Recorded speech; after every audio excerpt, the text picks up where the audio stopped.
आज का हमारा नया टॉपिक, इसके पहले आपने वनस्पतियों में लैंगिक प्रजनन देखा, अब हम लैंगिक प्रजनन देखने वाले हैं मानव में।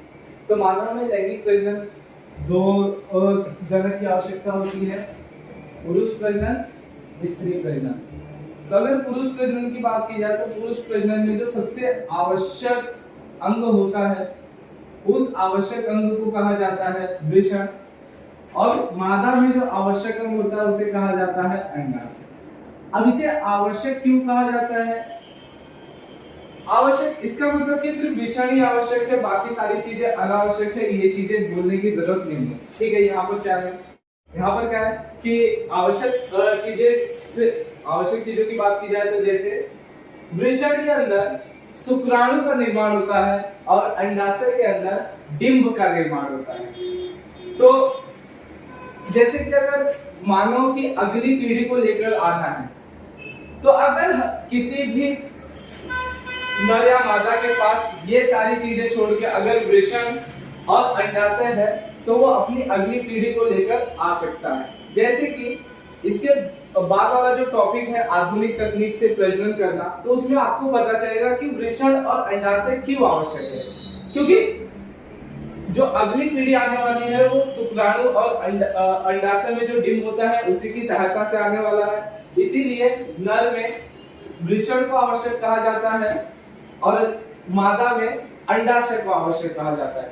ठीक है, तो वृषण का कार्य क्या है? तो वृषण का कार्य शुक्राणु का निर्माण करना होता है। ये 2020 के पेपर में पूछा था 1 मार्क्स के लिए कि वृषण का कार्य बताइए।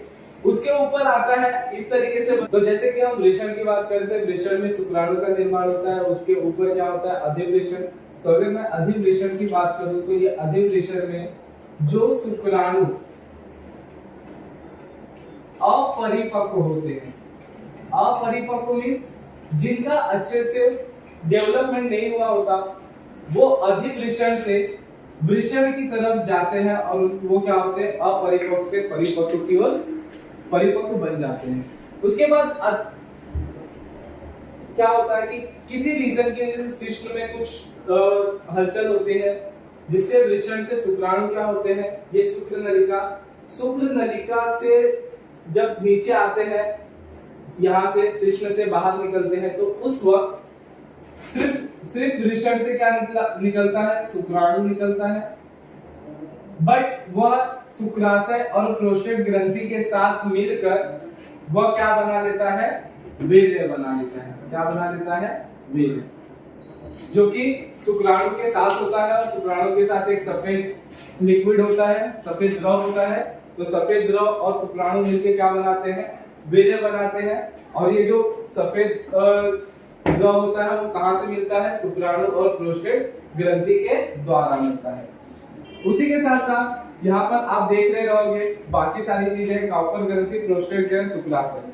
तो पुरुष प्रजनन संस्थान में बाकी कोई चीजें आवश्यक नहीं होती। यहाँ पर तो आपको पता है ये मूत्राशय है जहाँ पर मूत्र इकट्ठा होता है, और ये मूत्र वाहिनी जहाँ से मूत्र क्या होता है? हमारे शरीर से बाहर निकलता है। इसमें सबसे इंपॉर्टेंट पार्ट क्या है? वृषण, उसके बाद शुक्राशय और प्रोस्टेट ग्रंथि। इन सभी से क्या निकलता है? वीर्य। और वो वीर्य क्या होता है? अब हम आते हैं स्त्री प्रजनन संस्थान में। तो जो वीर्य शिश्न के द्वारा निकला है वो कहां पर जाएगा? योनि। योनि से कहां पर जाएगा? गर्भाशय। और गर्भाशय से कहां पर जाता है? अंडवाहक नलिका में जाता है। तो अंडवाहक नलिका में जब जाता है तो अगर मादा के अंडाशय में से डिंब निकला होता है, क्या निकला होता है? डिंब। तो उस वक्त जब शुक्राणु डिंब के साथ क्या करेगा? फलन करेगा। तो फलन करने के पश्चात क्या होगा? बेबी, नए सजीव की उत्पत्ति होगी। तो उस प्रक्रिया को कहा जाता है फलन। तो जैसे कि आप यहाँ पर देख रहे रहोगे, हम यहाँ पर स्त्री प्रजनन संस्थान देखते हैं, और स्त्री प्रजनन संस्थान के साथ साथ हम ऋतु चक्र या मासिक धर्म भी देखते हैं। तो ऋतु चक्र या मासिक धर्म की बात की जाए तो ऋतु चक्र में क्या होता है? ये स्त्री प्रजनन संस्थान के अंदर घटित होने वाली घटना है।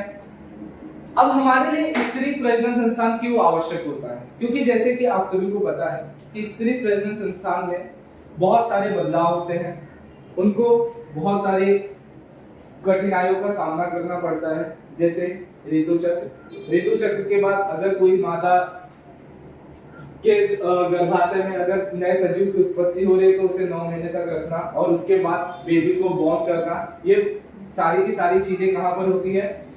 स्त्री प्रजनन संस्थान में होते हैं। इसीलिए हमें स्त्री प्रजनन संस्थान पढ़ने की आवश्यकता होती है, क्योंकि स्त्री का जो प्रजनन संस्थान है उसमें बहुत सारे चेंजेस आते हैं और उन्हें बहुत कठिनाइयों का सामना करना पड़ता है। तो कैसे करना पड़ता है देखते हैं। तो जैसे कि यहाँ पे देखो क्या है, ऋतु चक्र, और दूसरा नाम है मासिक धर्म।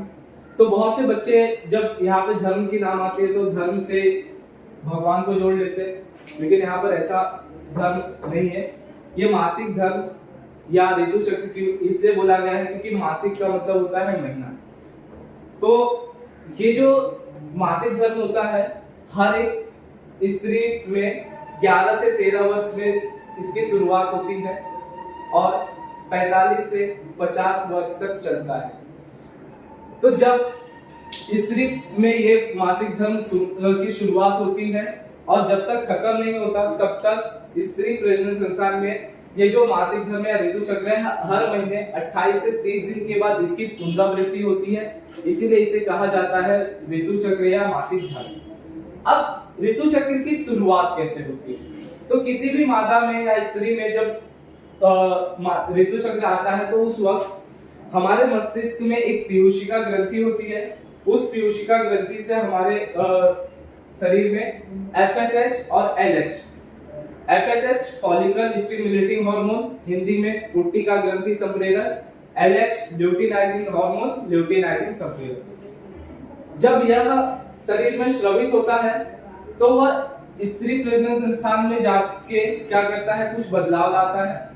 तो उनमें जब बदलाव आता है तो स्त्री प्रजनन संस्थान के अंडाशय में और गर्भाशय ये दोनों जगह पर क्या होता है, बदलाव आता है। तो बदलाव कैसे आता है? तो सबसे पहले जब ऋतु चक्र होता है तो ऋतु चक्र में जो सबसे पहला डे होता है ऋतु चक्र का, उस समय पे स्त्री प्रजनन संस्थान के योनि में से क्या होता है, रक्त बाहर आता है, जिसे हम इंग्लिश में पीरियड्स के नाम से भी जानते हैं। हिंदी में कहा जाता है मासिक स्राव का समय। तो जिस समय पे फीमेल्स में ब्लड बाहर आता है वजाइना या योनि के थ्रू, तो उस टाइम पर क्या होता है कि जैसे हमारे शरीर में से अगर ब्लड बाहर आ रहा है तो कहीं चोट लगी होगी तभी क्या होता है, हमारे शरीर से बाहर आता है। तो फीमेल्स में भी क्या होता है, कुछ ना कुछ तो चोट लगती है जिसकी वजह से उनके मासिक धर्म के समय पे गर्भाशय में योनि में से क्या होता है, रक्त आता है। तो हम बात करते हैं गर्भाशय की। तो गर्भाशय 3 स्तर का बना होता है। तो जो सबसे अंदर का स्तर होता है वो स्तर हर महीने क्या होता है, टूटता है और नया बनता है, टूटता है, नया बनता है। जब ये टूटता है तो उसके पश्चात क्या होता है, मासिक धर्म की शुरुआत होती है, जहां से स्त्री प्रजनन संस्थान की योनि में से रक्त बाहर आता है। इसके पश्चात फिर से अगले महीने में या 28 से 30 दिन के बाद इसकी पुनरावृत्ति करनी है। तो ये जो टूटा हुआ अंतःस्तर है उसको क्या करना है, फिर से निर्मित करना है। तो यहाँ पर देखिए मोस्ट प्रोबेबिलिटी हम 28 दिन को लेकर चलते हैं कि किसी भी स्त्री में ऋतु चक्र 28 दिन का होता है। तो जैसे पहले से 5वें दिन पे क्या होता है, मासिक स्राव का समय। मासिक स्राव का समय मतलब रक्त क्या होता है, योनि से बाहर आता है। उसके पश्चात 6 से 13 दिन में गर्भाशय के अंतःस्तर की पुनः निर्मिति होती है। तो गर्भाशय के अंतःस्तर की पुनः निर्मिति मतलब जो अंतःस्तर टूटा है वह फिर से क्या करेगा, बनेगा। उसे कहा जाता है, वो कितने दिन से कितने दिन में होता है, 6 से 13 दिन। 14वें दिन पे अंडोत्सर्ग होता है। तो अंडोत्सर्ग क्या होता है, तो अंडोत्सर्ग ये एक ऐसी प्रक्रिया है, अंडाशय में किसका निर्माण होता है, डिंब का।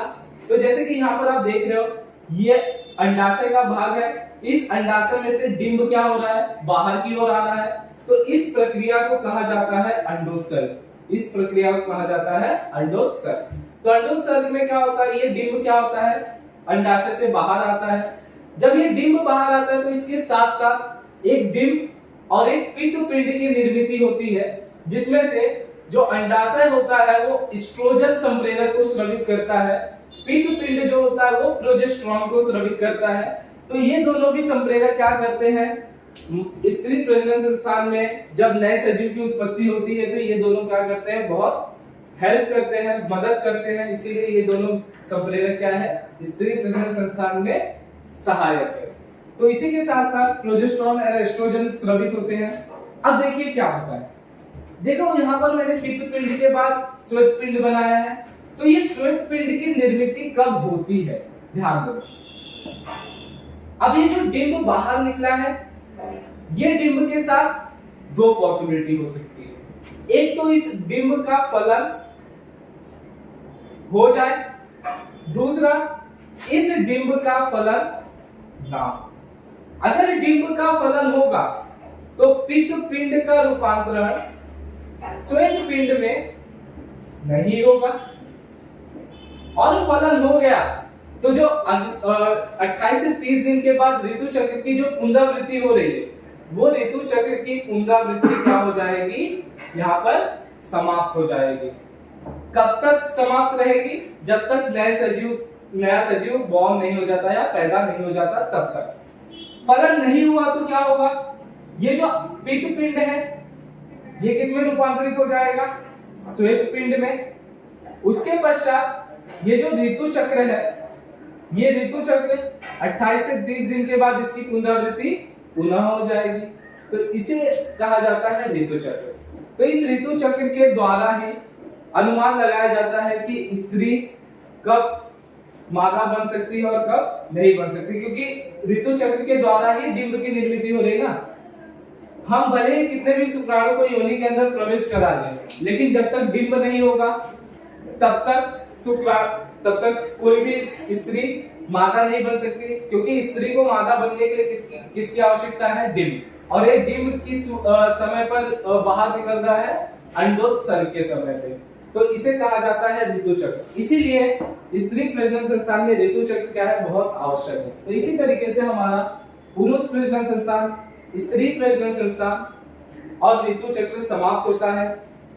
अगर आपको इसमें से थोड़ा भी डाउट है तो आप हमें कमेंट करके बता सकते हो, हम और अच्छे से बताएंगे। थैंक्स।